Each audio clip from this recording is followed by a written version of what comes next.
Well, first of all, we got President Trump, who's one strong president. He proves every day why he's the greatest president in my lifetime.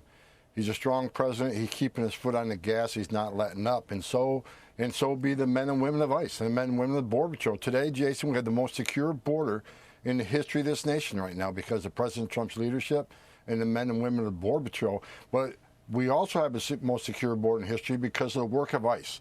ICE is sending a message to the whole world that there are consequences for entering the country illegally. There are consequences for being here illegally.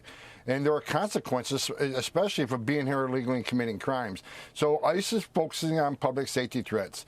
And I looked at the numbers this morning. 70% of everybody ICE arresting is a criminal. The other 30% are gang members who don't have criminal histories, national security threats. We're arresting them by the thousands, and those with final orders. They had due process at great taxpayer expense.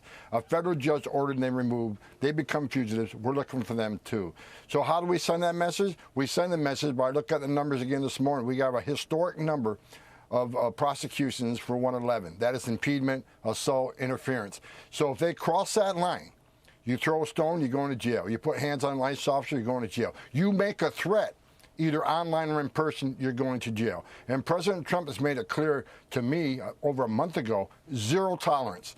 You cross that line and move from a protester to a criminal, zero tolerance. You will be prosecuted. And Pam Bondi has got all the U.S. attorneys across the nations on board. They will not decline these prosecutions. So my warning to them, you can protest all you want. Exercise your First Amendment rights. You cross that line, you're going to jail.